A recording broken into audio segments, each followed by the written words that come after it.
Terima kasih Mas. Baik, selamat siang Bapak Ibu. Perkenalkan saya Rene. Saya dari Design Brit and Partners. Kita sudah kurang lebih 23 tahun di Indonesia. Kita under WPP Group. Cuma memang mungkin nggak terlalu banyak yang mengenali nama kita yang sekarang. Dulu kita namanya Super Union atau Brand Union. Nah, hari ini mungkin saya mau sharing sedikit bagaimana saya sebagai brand strategis, sebagai brand consultant memandang brand ya. Kebetulan baru tadi siang ini Mas, saya baca di LinkedIn ada posting, itu dari McKinsey, ada report bahwa brand itu sekarang naik lagi. Dalam arti kata, mungkin berapa tahun terakhir ini ada performance marketing, ada martech, ada digital marketing, itu semakin naik daun gitu ya. Tapi ternyata menurut report McKinsey yang baru, pada akhirnya yang bisa diandalkan itu brand Bapak Ibu. Karena brand itu lebih long lasting. Memang sesuatu yang bukan instan, sesuatu yang harus dibangun dan dijaga, cuman lebih terjamin hasilnya gitu. Dan kalau kami dari Design Brit and Partners, kami percaya bahwa brand that moves people moves the world. Maksudnya artinya kalau kita bisa membangun brand kita yang bisa membangun emosi atau menggerakkan orang, menggerakkan emosinya orang, itu kita bisa memajukan bisnis kita dan bisa memajukan dunia. Nah, karena kalau menurut kami semua orang itu bergerak atau mengambil keputusan berdasarkan perasaan gitu ya. Ini ada datanya. Berdasarkan emosi. Bagaimana orang mengambil keputusan itu bukan hanya berdasarkan fungsional benefit, tapi juga bagaimana perasaannya dipengaruhi baik dari diri sendiri maupun dari orang-orang terdekatnya. Nah, maka karena orang mengambil keputusan berdasarkan perasaan, kita perlu memikirkan secara saintifik bagaimana kita bisa menggerakkan perasaan orang. Dan pada ujung-ujungnya tentu saja bagaimana kita bisa membuat orang mengambil action gitu ya. Entah itu kemudian dia membeli produk kita, atau kemudian juga dia merekomendasikan produk kita ke orang lain. Nah, maka dari itu prinsip kami sebenarnya membangun brand itu harus lintas dari semua bagian. Jadi mulai dari research and development, kemudian marketing, kemudian media, itu semua harus dibangun benang merahnya melalui brand. Supaya benar-benar ada impact-nya. Ini beberapa klien kami yang pernah kami bantu, termasuk NASA, sampai HSBC, sampai ke personal baby care, sampai ke bank. Poin yang saya mau sampaikan di sini adalah prinsip ini berlaku apapun industri atau sektor dari bisnis Bapak Ibu. Nah, hari ini kita sebenarnya mau bahas apa sih? Ada 3 hal yang mau saya sampaikan di sini. Hal yang pertama, bahwa memang kita sekarang ini melakukan pemasaran melalui branding itu harus lebih cerdas ya, harus lebih smart. Bagaimana kita melihat dunia yang semakin digital dengan perkembangan teknologi, apa yang bisa kita manfaatkan, termasuk di dalam branding.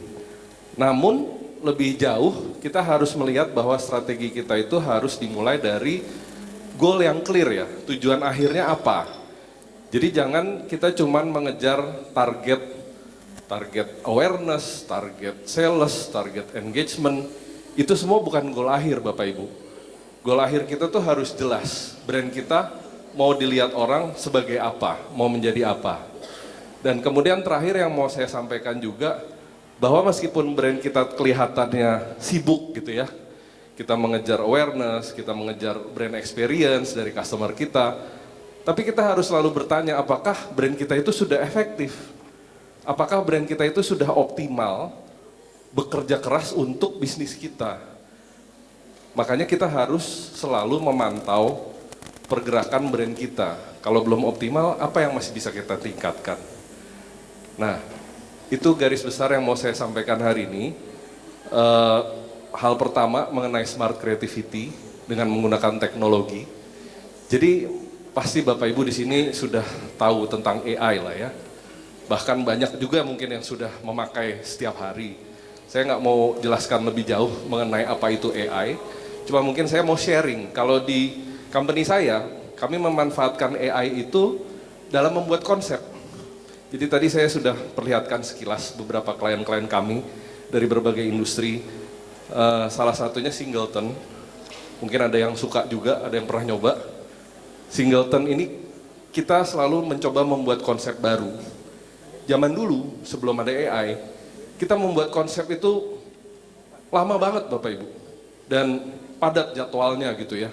Mulai dari kita brainstorming, kemudian kita gambar-gambar di atas kertas, kemudian kita coba kasih lihat gambar-gambar kita ke berbagai tim kreatif yang lainnya, baru kemudian kita masukin komputer, baru kemudian kita foto-foto, kemudian kita rapatin lagi, panjang sekali prosesnya.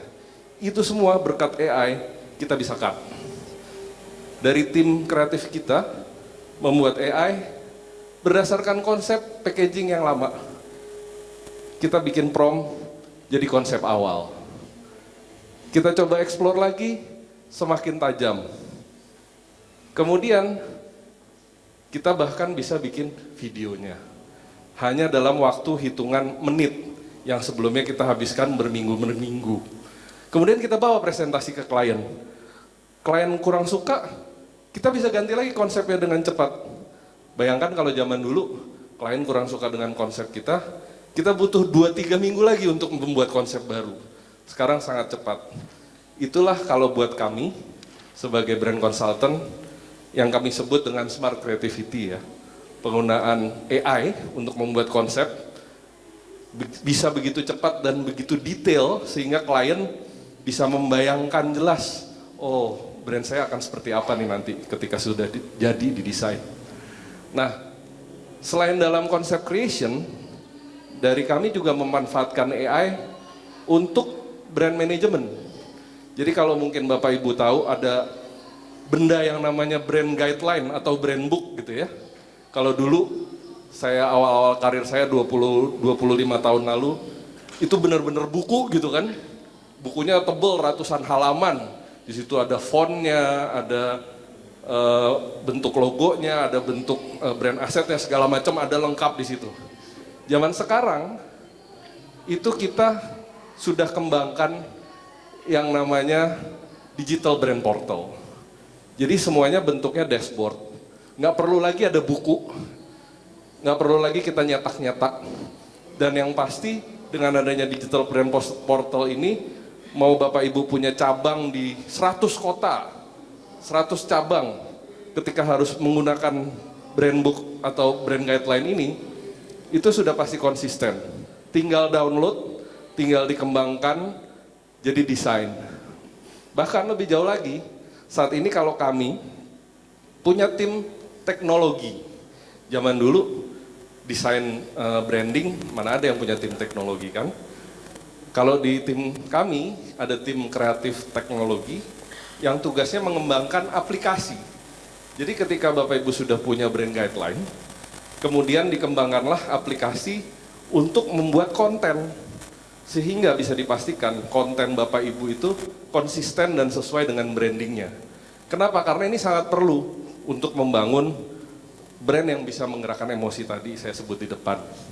Gitu. Jadi sebagai contoh ini Forest Carbon, salah satu klien kami, itu kita bikin aplikasinya untuk dari tim konten kreatornya tinggal masukin aja. Fotonya, videonya, sesudah jadi udah langsung sesuai on brand, tinggal diposting gitu. Jadi brand asset tools digital ini bisa membuat kita roll out secara skala besar dengan konsisten di semua market.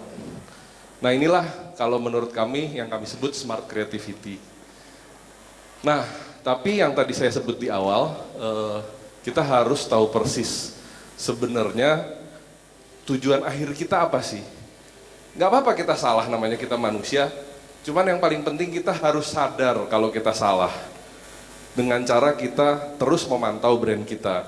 Saya mau kasih contoh cerita untuk menggambarkan atau menjelaskan yang saya maksud ya. Contohnya Coca-Cola, brand yang pasti Bapak Ibu semua tahu. Coca-Cola melihat perkembangan dunia yang makin orang nggak mau minum gula, makin orang mau hidup sehat dan sebagainya, mereka melaunch Coke Zero. Ya pasti Bapak Ibu tahu semua Coke Zero, sukses kan. Termasuk di Indonesia cukup sukses juga Coke Zero. Tapi mereka waktu itu sengaja bikin desainnya Coke Zero itu hitam dan merah untuk membedakan dengan Coca-Cola utama mereka.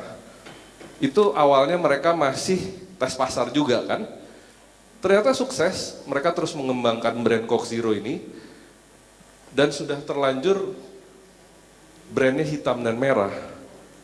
Berdasarkan penelitian mereka ternyata ini tidak sejalan dengan brand mereka secara keseluruhan. Jadi akhirnya memang mereka balik ke awal. Tetap Coke itu adalah brand merah, betul ya Bapak Ibu ya. Siapa yang nggak ingat Coke itu brand merah. Dibalikin Coke Zero-nya menjadi merah lagi utamanya. Kenapa? Karena ya Coca-Cola itu merah. Sejalan, unmistakable, dan stay true ke brandnya. Jadi ini yang Bapak Ibu mungkin harus ingat ya, ini hal yang kelihatannya seolah kecil tapi sangat-sangat penting untuk membangun brand kita ke depan. Nah, hal terakhir yang saya mau sampaikan, bagaimana kita bisa yakin bahwa brand kita itu sudah optimal menghasilkan profit buat kita. Jadi kita harus selalu mendiagnosa problem kita apa. Dari yang brand yang kita punya, patokannya kalau buat saya emosional tadi. Brand kita sudah bisa membangun ikatan emosional belum dengan customer kita. Kemudian baru dari situ kita harus predict solutionnya dan kita harus measure impact-nya. Singkatnya gitu dari saya.